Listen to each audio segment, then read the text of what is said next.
starting to the top left of Whirlwind. Now our third game, up and down Group A. We have the Protoss player starting for Team MVP.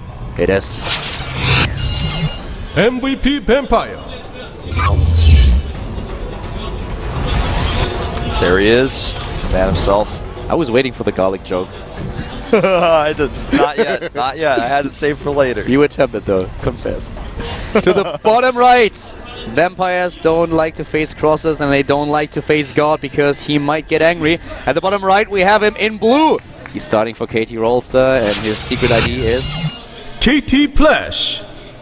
Yep. Known for his command center first play in not only StarCraft 1 but now in StarCraft 2. It looks like that's what he's got planned, in fact, but the probe is here to really annoy him and slow him down. He's going to be able to actually delay this quite a bit. Flash is going to have to place the command center in a not optimal position. He's going to have to probably put it near his main. He may try to wall with it. That's what you see most commonly, but oh, the probe actually allows him to make it at the natural here. That's a slight mistake, I feel, by Vampire. Could have easily blocked that. You know, Vampire lost in the last round that he played in Code A against the Terran player. He had to face his own teammate. He was up against Keen, and Keen took the series with a 2-1. On the other hand, we had Flash facing a Terran opponent, a Casper Terran actually. He was up against Baby of Casper's 8th team, and Baby in a really intense mech series was able to take down Flash. That was quite impressive. And well, let's see what's going on this game. We are already set to have a very, very long game here. Both of these players starting with an expansion first. Vampire, of course, scouting what's going on and then deciding to go straight into a Nexus. Yeah, surprisingly not checking to see if there's a double barracks, but we'll see how it goes. We'll see what his plan is to follow this up with, because, you know, Flash has been known to go fast 3cc. Right now what we have is also the first gas here for Vampire, a bit of scouting going on. Flash doesn't even know exactly where his opponent starts, trying to have a quick look at the bottom left. Vampire so far has more scouting information. And the problem for Flash is that scouting his opponent is going to be a little bit tough with timing. Let's see, is he going for... Oh, there comes the second gateway, and so far no Zella. There we go. Yeah, there it is, and just Flash with his 2 barracks follow-up here is probably not going to go for something that we've seen him do several times actually, starting with his first StarCraft 2 real appearance at that MVP tournament with the Kessel players, where he pulled SCVs off of a 2-base attack with 2 command centers, very fast 2-base SCV pull. But because we're on such a large map and we're at cross positions, we're not going to see that. That's just not reasonable in this situation. Flash is going up to a 3rd barracks though, and that's going to allow him a lot of pressure. He may try doing these little Marine sneak buys. And Flash scouts with his SCV after the bottom left. He scouts top right, which means that, I mean, I have to double check here, but he has no clue where his opponent starts. So he really doesn't have any information whatsoever. Yeah, Flash just now getting his SCV headed towards Vampire's base. And unfortunately for Vampire, the Zealot didn't see it. So even if he had, he wouldn't have the SCV out in time. Flash is going to, or rather wouldn't have the Stalker out in time. The SCV will see this Nexus. Second Stalker is here and shuts it down. No tech revealed just yet, which is also because Vampire didn't really choose a tech path just yet. Yeah. We have him only on gates. Flash now is on 26 harvesters on double base with a double orbital ready. 33 harvesters for Vampire, so both of them with a double harvester production. And Vampire is going straight to corner boost all of his Nexa. He wants to get more harvesters out there, so he's not trying to man up for a huge attack here, which you could see on 2 bases him doing as well. He's just trying to get his tech out right now to get a good economy and trying to get a little bit ahead of Flash, who is currently being forced to go into a second bunker because he does not really know what's going on in the main base of his opponent. He has to be careful. It could be a really scary attack with a bunch of gates, like 6, for example, one of those really fast attacks. But especially here, we've seen this so often on Whirlwind. Consider something else. Flash he lost his SCV, but he didn't see if there was a 3rd Nexus at all. He hasn't checked either possible 3rd base location. We've seen a player like Parting go for a faster Nexus and hit a really big attack with a ton of gateways, sometimes up to 8. Yeah. So he has to be prepared for something like that too, since he just does not know. And he's trying to make sure he can keep these Stalkers away, but at the same time, if he tries to chase Stalkers too much without stem, he will lose swing. So right now we have Flash at the bottom right without too many scouting information. He's playing it safe. He has the second bunker up there. I really like this decision to at least get the second bunker out if you don't really know what's going on. He was very careful about how he approached it in Vampire, just poking a bit at the front, also making sure that Flash is not moving out. Now we have to the top right still one Marine that is scouting and wants to know if there's an expansion. So he sees that there's no third, at least to the left side of the map. Didn't scout the top right yet. That's really important. Now he's very aware that he can start his 2-base drop play. A little bit low on the SCVs, but of course that's partially due to the Chrono Boost. And when you have Nexus first versus Command Center first, that's where the mules come into play. Yeah. And now also additional gates for Vampire goes straight into Robotics Bay for Colossi. +1 armor, Blink in addition. Flash is also on 1 Engineering Bay. He will add the armory in the 2nd Engineering Bay when the +1 armor upgrade is roughly halfway done. And we have him also going straight into Combat Shield, going into Stim. Both of them taking it a bit easy here, while Flash is already preparing for the 3rd base, which is immediately being scouted by Vampire. He has this observer in the perfect location, so now he knows, okay, well, you take a 3rd base, that means I can take my Nexus too. Yeah. In fact, he's moving his army around a little bit, but he doesn't quite have enough to pressure. He knows the Marine count is quite high, and in fact, he's going to be dealing with that 2 medevac attack with +1, Stim, combat shields, everything together. Beautiful positioning with the observers. He knows exactly when Flash is moving out, sees it with the observer, all the information that he needs. He sees this as soon as Flash actually moves out of his base. So he's like, okay, I have enough time to get at least 2 up-in rounds if I need them. I can get my army up. I know exactly what you're doing right now, so if you decide to attack, I will be ready. Yeah, he's very ready.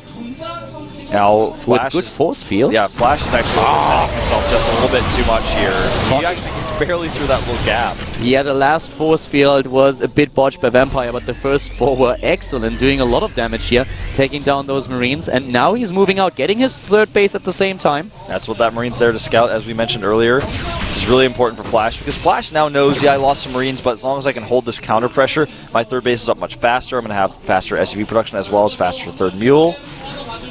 And we have immediately Vikings being produced. And this is not a Colossus that you show and then you go into Storm. This is really Vampire committing to it. You will get Storm later on if you have the resources to pull it off. But we've seen this in the past, of course. It was really, really popular for a long time, where you saw every single Protoss player go into a single Colossus, then head straight into a Storm, and then later on in the game, if the resources allowed it, continue the Colossus production again. And a lot of Terran players misread this a little bit, overproduced Vikings, and then were up against one Colossus with 10 to 14 Vikings, but had nothing against Storm. So at this point, we have Flash going immediately into Vikings, which will prove to be really worth a lot later on in the game, because Vampire is cranking out Colossus after Colossus now. Yeah, a ton of them, in fact. And yeah, I gotta say, this moment in time where this game is very even for both players. I feel like neither player has a significant edge, because yeah, Flash has his 3rd base up a little faster, but he lost some of his units. He's now really desperately trying to prepare for the Colossus tech.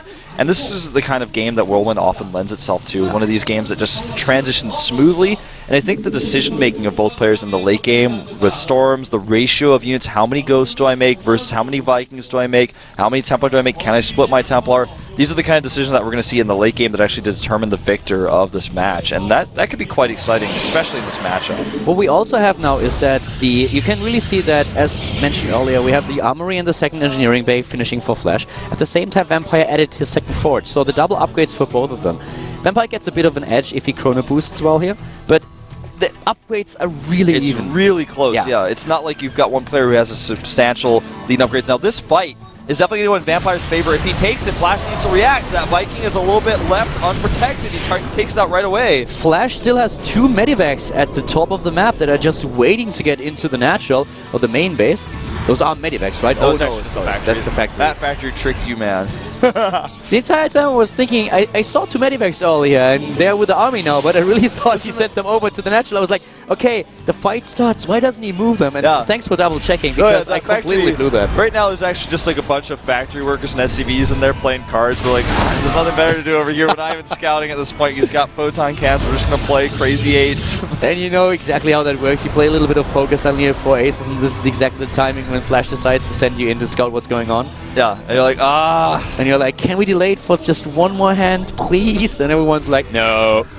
Well, Vampire is moving in again. The Storm upgrade has been started. Now he has the resources to pull this off on 3 bases. You're really confident in getting all those upgrades out at the same time. Look at those upgrades, talking about them.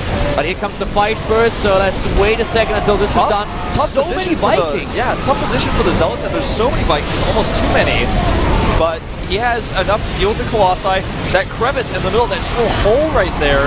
Basically, Zealots could actually close this very well. And Flash takes a massive lead at this point. Yeah, it was really well played. He moved back with all of his bio forces. The Colossi didn't do anything against this army, and the Vikings dealt with them so fast. It reminded me a little bit of the new Carbot video that was just released today. I haven't seen that yet. You haven't? Oh, I gotta watch awesome. during the 5-minute break.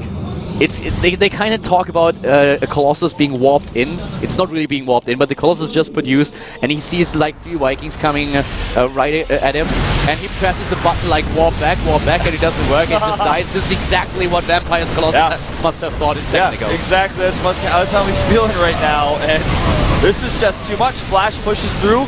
I gotta say, every time I watch Flash play on all these big maps, man, he just makes the right amount of Vikings and pushes through. His macro is just incredible, and also how he used his units in the fight was just intense. Yeah. His bio army just never had a problem with those Colossi. They moved back.